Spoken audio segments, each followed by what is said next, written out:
Hello, good morning viewers, welcome to back our channel. आप सब कैसे हो? उम्मीद करती हूँ आप सब बहुत अच्छे होंगे और हमेशा ही ऐसे खुश रहिए। हम महिलाएं घर में बहुत ज्यादा काम करती है, उसके बाद भी हमारे घर में कुछ काम ऐसे होते हैं जो हमें बाहर से करवाने होते हैं और उसके लिए हमें पैसा देना होता है। आज मैं बताऊंगी ऐसे स्पेशल हैक जिससे आपके पैसे भी बचेंगे और आपको बाहर जाना भी नहीं पड़ेगा। पहला यूजफुल टिप जो मेरा है वो है इन चम्मच और फॉर्क को लेके। हम ये खाने में डेली लाइफ में यूज करते हैं। जब भी हमें कुछ खाना हो हम इन फॉर्क और चम्मच का यूज करते हैं। अच्छा, अगर ये ठीक से क्लीन नहीं हो तो क्या होगा? हमारी हेल्थ को नुकसान होगा। तो आज मैं इसको क्लीन करने का आपको बहुत अच्छा तरीका बता रही हूँ और इस तरीके को आपको हर 20 दिन के बाद करना है, क्योंकि ये जो चम्मच होती है ना, डायरेक्ट हमारे खाने में टच होके हम इससे खाना कंज्यूम करते हैं, जिससे हमारे अंदर किसी भी तरह का बैक्टीरिया जा सकता है। इसमें धूल मिट्टी आ जाती है अगर इसे हम लॉन्ग टाइम तक रखे रखते हैं और जब हमें यूज करना हो डायरेक्ट इसे यूज कर लेते हैं। तो आपने ऐसा नहीं करना है। आपने हर 15 या 20 दिन के गैप में एक तपेली में या एक बर्तन में आपने पानी लेना है और यहाँ पे लेना है मीठा सोडा। अच्छा, अगर आपके पास ज्यादा चम्मच है तो आप ज्यादा मीठा सोडा यहाँ ले सकते हैं। मेरे पास 15 से 18 के बीच में ही चम्मच है, तो मैंने सिर्फ 1 चम्मच ही मीठा सोडा इसमें ऐड किया है। इसमें आपको एक बॉयल लेकर आना है। इसके बाद में जो मैं आपको बता रही हूँ वो आपने काम करना है। यहाँ पर हमें चाहिए होगा फॉइल पेपर। हर घर में ये चीज अवेलेबल होती है। अगर नहीं है तो जो भी खाना आपके यहाँ बाहर से आता है उसके साथ फॉइल पेपर जरूर आता है। यूज किए हुए फॉइल पेपर को भी कचरा समझ के बिल्कुल ना फेंके, वो इस तरीके से काम आ सकता है और इससे हमारे क्लीनिंग के काम आसान हो जाते हैं। तो उबलते हुए पानी में हमने इसे डाल देना है। इन दोनों का जो रिएक्शन है ये आपकी चम्मचों के ऊपर जितना भी बैक्टीरिया है उसको तो हटाएगा ही हटाएगा। इसके अंदर जो शाइन आएगी वो देखने लायक होगी, क्योंकि चम्मच जब हम लॉन्ग टाइम तक यूज करते हैं तो इनकी शाइन खत्म हो जाती है, क्योंकि हम इसे बार बार क्लीन करते हैं, डेली लाइफ में यूज होने वाली चीजें हैं। तो इसकी शाइन लाने के लिए भी एल्यूमिनियम फॉइल पेपर का यूज किया जाता है। लगभग आपने 5 मिनट के लिए इसे इसमें रहने देना है। और ये है मसालेदाने की चम्मच। इसका भी कलर डाउन हो जाता है, पीले कलर के दाग आ जाते हैं, जिसे क्लीन करना आसान नहीं होता है। तो 5 मिनट के लिए आपने इसे मीडियम फ्लेम पे अच्छे से बॉईल कर लेना है। इसके बाद में गैस को बंद कर दीजिए।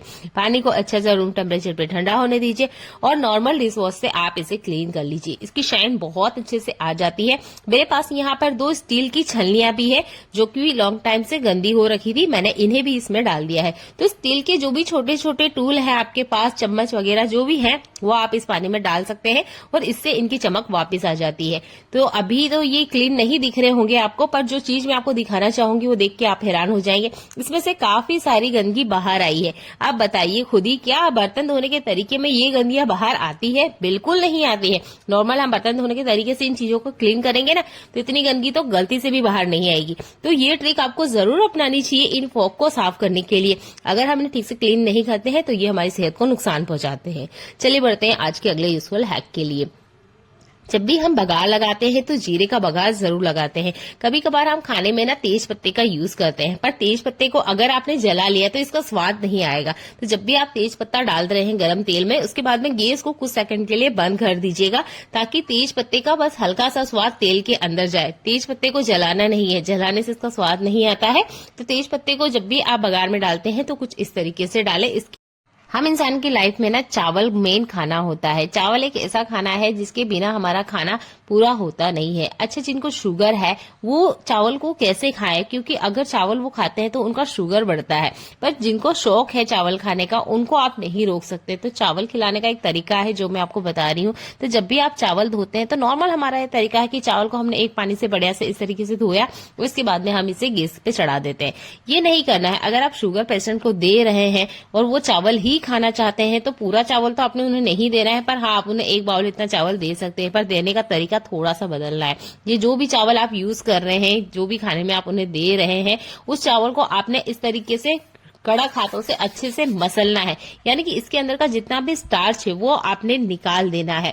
आपको ये काम जरूर करना है। अगर आप ये काम नहीं करते हैं तो कभी भी शुगर पेशेंट को चावल मत दीजिए। पर अगर फिर भी पेशेंट खाना चाहता है तो आप इस तरीके से चावल दे सकते हैं। मैंने यहाँ एक ही पानी से क्लीन किया है और देखिए पानी कितना व्हाइट हो चुका है।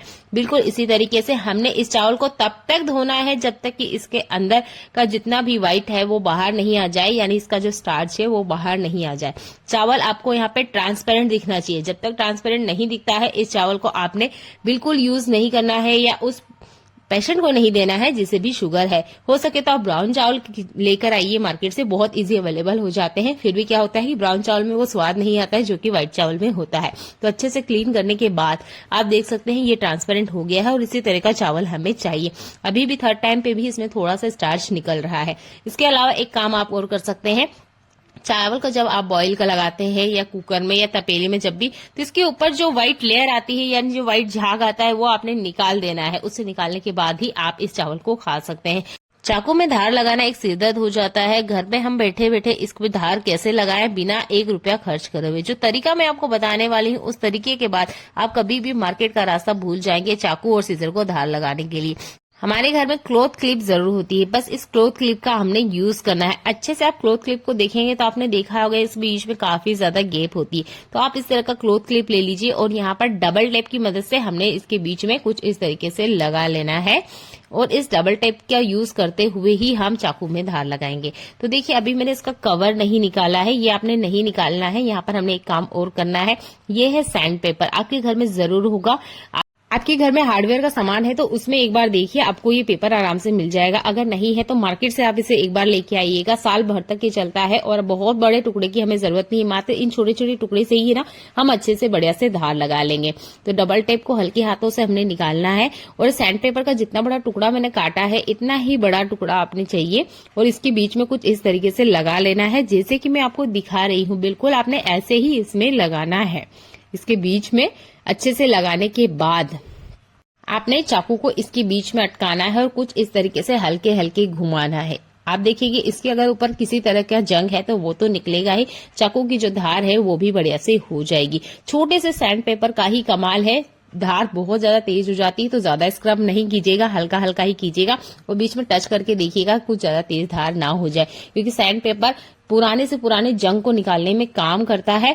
और इस तरीके से अगर किसी भी तरह के दाग धब्बे भी है ना तो वो भी अच्छे से क्लीन हो जाते हैं। यहाँ पे सीजर का भी धार हो गया है, चाकू का भी धार हो गया है और अभी भी आप देख सकते हैं ये सैंड पेपर अच्छे से खत्म नहीं हुआ है, अभी भी इसका यूज किया जा सकता है। तो बचे हुए टुकड़े को मैं यूज करके आपको बता रही हूँ। तो आपकी जो कढ़ाई वगैरह होती है इसके हैंडल पे काफी ज्यादा गंदगी होती है, स्पेशली ये जो एल्यूमिनियम के रहते हैं। तो आपने क्या करना है, हल्के से इसके ऊपर घुमाना है। सालों ही पुरानी क्यों ना गंदगी जमा हो, सैंड पेपर की मदद से कुछ सेकंड में सबकी सब बाहर आ जाएगी। तो इस तरीके से भी बचे हुए टुकड़े का आप यूज ले सकते हैं, जरा सा भी वेस्ट में बिल्कुल नहीं जाएगा। तो इसे आप अपने घर में जरूर लेके आइए, ये बहुत ज्यादा काम आता है। पुराने से पुराने जंग को हटा देता है, पुराने से पुराने जो दाग धब्बे हैं एल्यूमिनियम के बर्तन पे उसको भी अच्छे से निकाल देता है।